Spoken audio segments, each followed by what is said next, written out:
Materi kami ini itu pengangguran kelompok 4 dengan nama Ana Larasati, Gibi Martio, Calvin Surya, dan saya sendiri Bin Naftali.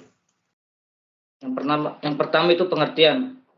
Pengangguran adalah suatu keadaan di mana seseorang yang tergolong dalam angkatan kerja ingin mendapatkan pekerjaan tetapi belum dapat memperolehnya. Pengangguran salah satu elemen ekonomi makro dengan basis ekonomi mikro. Pengangguran dapat didefinisikan sebagai ketidakmampuan individu dengan kemampuan angkatan kerja untuk menemukan peluang kerja. Slide selanjutnya. Menurut Philip dan Kohler pada tahun 1999,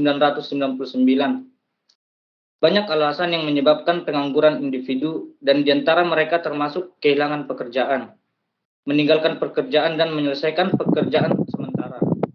Ada banyak jenis pengangguran, tetapi para ekonom mengkategorikannya ke dalam 4 kategori fundamental.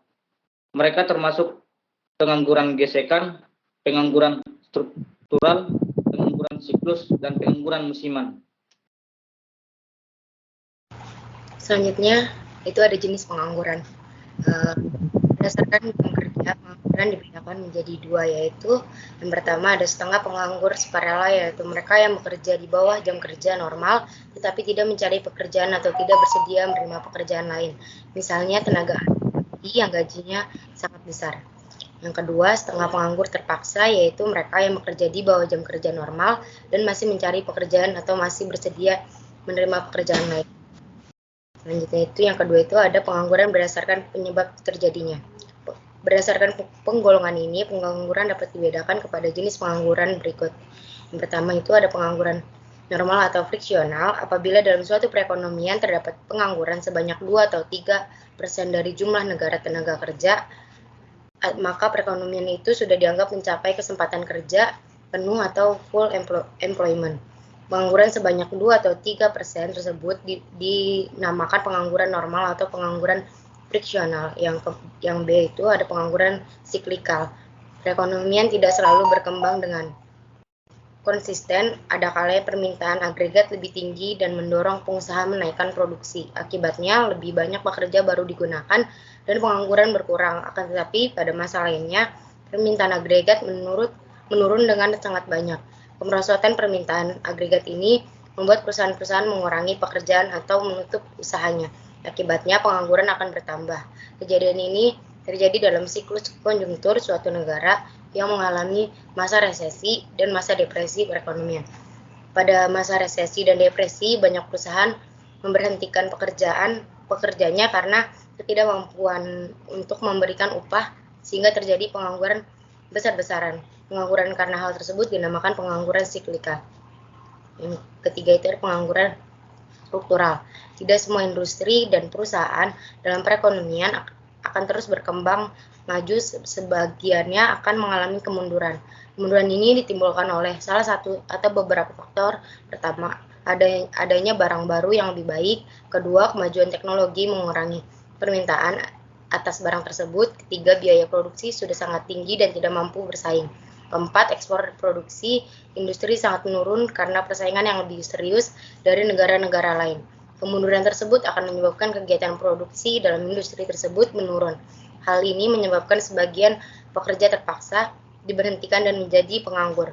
Pengangguran jenis ini disebut sebagai pengangguran struktural atau pengangguran yang disebabkan oleh perubahan struktur kegiatan ekonomi.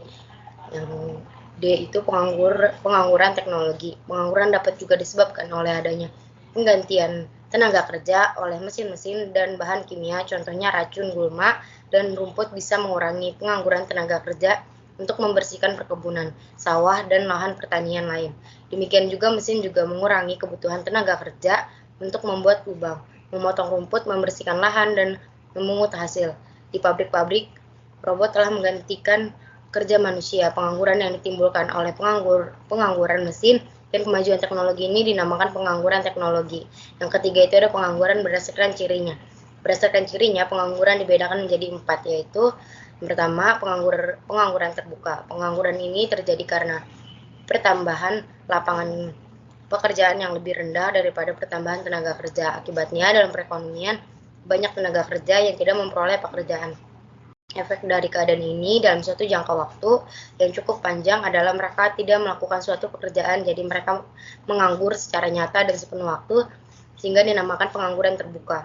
Untuk menghitung yang B itu ada pengangguran tersembunyi. Di negara berkembang seringkali ditemui jumlah bekerja dalam suatu kegiatan ekonomi lebih banyak daripada sebenarnya diperlukan untuk melaksanakan pekerjaan. Kelebihan tenaga kerja yang digunakan ini digolongkan dalam pengangguran tersembunyi. Contohnya pelayan restoran yang lebih banyak dari yang diperlukan, dari keluarga petani dengan anggota keluarga yang besar yang mengerjakan luas tanah yang sangat kecil. Yang itu ada pengangguran bermusim. Pengangguran ini terutama terdapat di sekitar pertanian dan perikanan. Pada musim hujan, penyadap karet dan nelayan tidak dapat melakukan pekerjaan dan terpaksa menganggur. Pada musim kemarau, para petani tidak dapat mengerjakan tanahnya. Selain itu, para petani tidak begitu aktif antara waktu sesudah menanam dan sesudah melakukan pekerjaan lain. Mereka terpaksa menganggur. Pengangguran seperti ini digolongkan sebagai pengangguran bermusim. Yang D itu setengah menganggur. Di negara-negara berkembang, penghijrahan atau migrasi dari negara ke kota adalah sangat pesat. Sebagai akibatnya tidak semua orang yang pindah ke kota dapat memperoleh pekerjaan yang dengan mudah. Selanjutnya akan dilanjutkan oleh Ana. Penyebab terjadinya pengangguran. Yang kita ketahui, pengangguran itu adalah salah satu masalah makroekonomi yang mempengaruhi manusia secara langsung dan merupakan masalah yang paling berat. Secara teoritis, pengangguran itu dapat terjadi karena beberapa sebab. Di antaranya itu adanya perubahan struktural. Kalau perubahan struktural ini adalah jenis pengangguran yang terjadi karena adanya mismatch atau tidak sebadan atau nggak ada kecocokan. Itu ketidakcocokannya itu antara kualifikasi pekerja yang dibutuhkan sama pekerjaannya itu sendiri dengan syarat yang diinginkan. Setelah itu ada juga di sini pengaruh musim. Yang kita tahu pengaruh musim itu bukan terjadi sama petani aja, tapi kita bisa lihat juga dari beberapa sektor lain. Contohnya misalkan lagi di musim liburan yang dimana kalau misalkan tahun baru tuh suasana sektor jasa transportasi atau pariwisata itu pasti menjadi sangat sibuk karena banyaknya peminat untuk mereka melakukan aktivitas liburan dibandingkan hari-hari biasanya. Terus kalau kita bisa lihat juga contoh lainnya itu kayak misalkan menjelang bulan puasa atau menjelang bulan suci Ramadan, itu pasti nampak permintaan tuh akan barang dan jasa itu pasti akan meningkat atau disebut dengan demand of good, dan selanjutnya akan membawa dampak otomatis terhadap permintaan tenaga kerja. Nah, dari itu semua itu sangat bersangkutan. Nah, setelah itu penyebab terjadinya pengangguran itu adanya hambatan atau ketidaklancaran. Ini terjadi karena bertemunya pencari pekerja dan lowongan pekerja. Karena terjadinya hambatan secara teknis, misalkan kayak waktu dan tempat. Sering terjadi antara pencari kerja yang tidak memiliki informasi yang lengkap tentang lowongan kerja yang pengen dilamar itu, sehingga mereka tuh kehilangan kesempatan untuk memenuhi lowongan kerja tersebut. Mungkin juga karena situasi tempat kerja yang ditempati itu tidak cocok dan tidak sesuai harapan, sehingga membuat pudar semangat kerja si pekerja. Dan yang keempat itu adanya, rendahnya aliran investasi yang kalau kita misalkan di slide nggak ada ya, sorry. Rendahnya aliran investasi itu misalkan kayak komponen aggregate demand yang mempunyai daya ungkit terhadap perluasan kesempatan kerja. Melalui mekanisme efek multiplier, perubahan investasi ini membawa dampak terhadap kenaikan output atau yang kita tahu pendapatan. Terdapat beberapa besaran kayak misalkan pengeluaran otonom seperti halnya investasi. Nah, kalau misalkan investasi otonom ini pengeluaran pemerintahan dan ekspornya itu juga ada. Misalkan secara otomatis tuh kalau misalkan kita mau meningkatkan output dalam suatu aliran investasi, kita harus kayak membutuhkan beberapa sumber daya, misalkan kayak proses produksinya. Contohnya itu kayak modal, tenaga kerja, dan input dan lain-lainnya. Next. Cara mengatasinya akan dibacakan oleh Calvin. Oke, di sini ada beberapa cara mengatasi pengangguran. Yang pertama, menyediakan lowongan pekerjaan. Yang kedua, meningkatkan peredaran modal usaha. Yang ketiga, menempatkan pencari kerja ke tempat yang sesuai kemampuan. Dan yang keempat, melatih para pencari kerja untuk memiliki jiwa entrepreneur atau membuka usaha sendiri. Seringkali banyak yang bilang kalau membuka usaha sendiri membutuhkan modal. Dan yang terakhir ada penyuluhan di masyarakat tentang teknologi dan hubungannya dengan perekonomian. Banyak orang yang menganggap pengangguran yang terjadi adalah kewajiban pemerintah dalam mengatasinya. Ada dampak pengangguran terhadap pembangunan nasional. Yang pertama, pendapatan nasional dan pendapatan per kapita. Pendapatan nasional adalah suatu nilai total output akhir suatu negara dari semua barang dan jasa yang baru diproduksi dalam suatu tahun. Pendapatan per kapita adalah suatu indikator dalam mengukur tingkat kesejahteraan masyarakat pada suatu negara. Dan total penghasilan negara dibagi jumlah seluruh penduduk sehingga dapat diketahui pendapatan rata-rata penduduk. Yang kedua, penerimaan negara. Penerimaan negara adalah hak negara yang dapat menambah nilai kekayaan bersih. Penerimaan negara ini terbagi menjadi dua, yaitu ada penerimaan anggaran dan penerimaan non-anggaran. Penerimaan anggaran itu seperti penerimaan pajak, bukan pajak, hibah, dan pembiayaan. Dan penerimaan non-anggaran itu kayak wesel pemerintah, kiriman uang, dan transito. Yang selanjutnya itu ada beban psikologis dan biaya sosial. Nah, selanjutnya itu apakah ada dampak pengangguran terhadap perekonomian suatu negara? Pengangguran bisa menyebabkan, yang pertama itu pengangguran bisa menyebabkan masyarakat tidak dapat memaksimalkan tingkat kemakmuran yang dicapainya. Hal ini terjadi karena pengangguran bisa menyebabkan pendapatan nasional real atau nyata yang dicapai masyarakat akan lebih rendah daripada pendapatan potensial atau pendapatan yang seharusnya. Oleh karena itu, kemakmuran yang dicapai oleh masyarakat pun akan lebih rendah. Yang kedua itu ada pengangguran akan menyebabkan pendapatan nasional yang berasal dari sekitar pajak berkurang. Hal ini terjadi karena pengangguran yang tinggi akan menyebabkan kegiatan perekonomian menurun sehingga pendapatan masyarakat pun akan menurun. Dengan demikian, pajak yang harus dibayar dari masyarakat pun akan menurun. Jika penerimaan pajak menurun, dana untuk kegiatan ekonomi pemerintah juga akan berkurang sehingga kegiatan pembangunan pun akan terus menurun. Yang ketiga itu ada pengangguran tidak menggalakkan pertumbuhan ekonomi. Adanya pengangguran akan menyebabkan daya beli masyarakat akan berkurang sehingga permintaan terhadap barang-barang hasil produksi akan berkurang.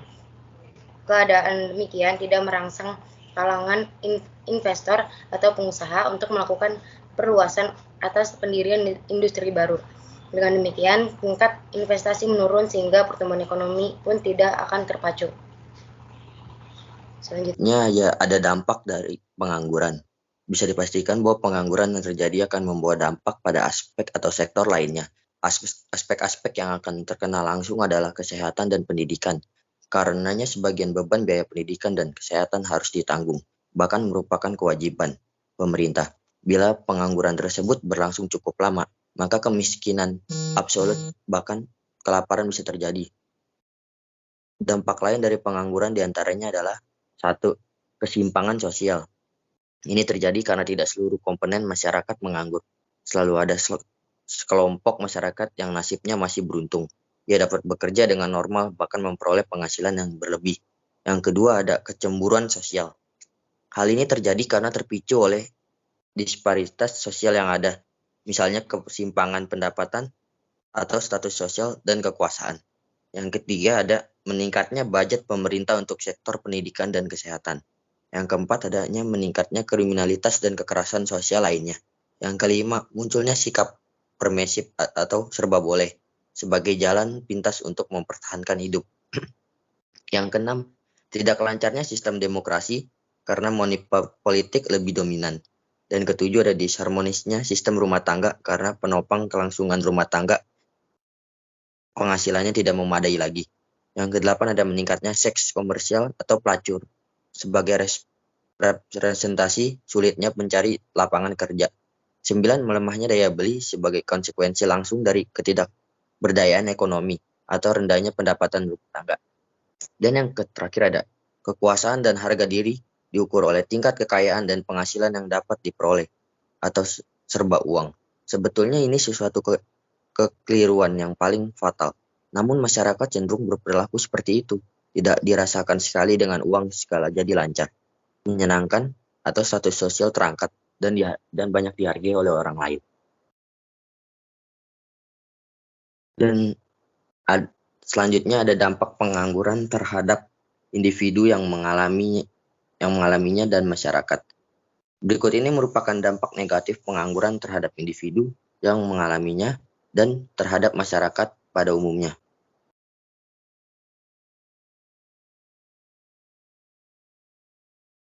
Yang pertama ada pengangguran dapat menghilangkan mata pencarian.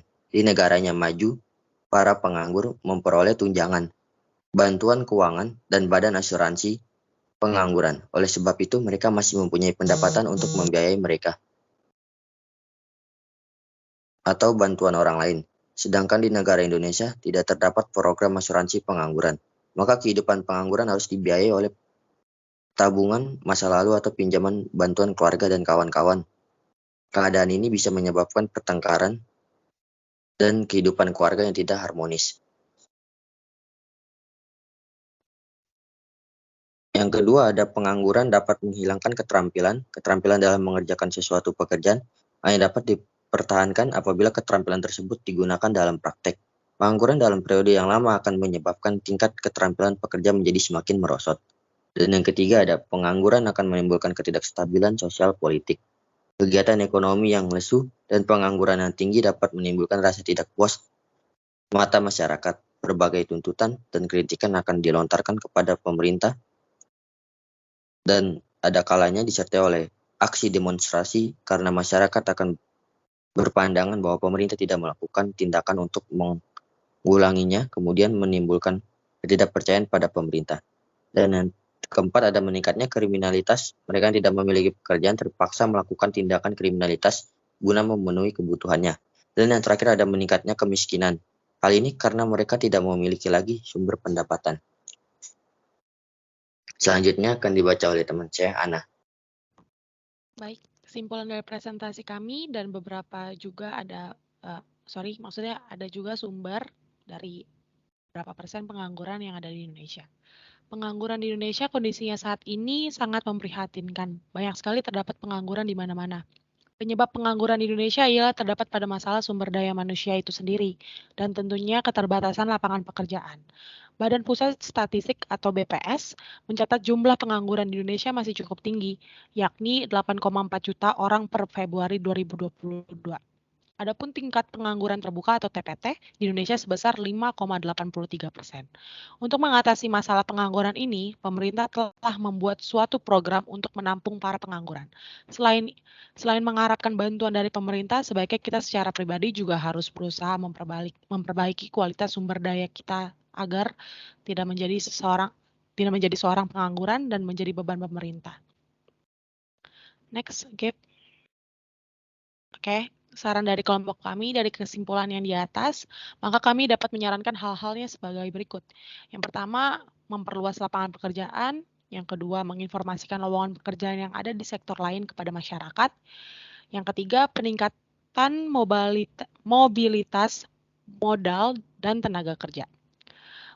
Yang keempat, mempersiapkan masyarakat untuk dapat mengikuti perkembangan teknologi dengan cara memasukkan materi kurikulum pelatihan teknologi pada sekolah-sekolah.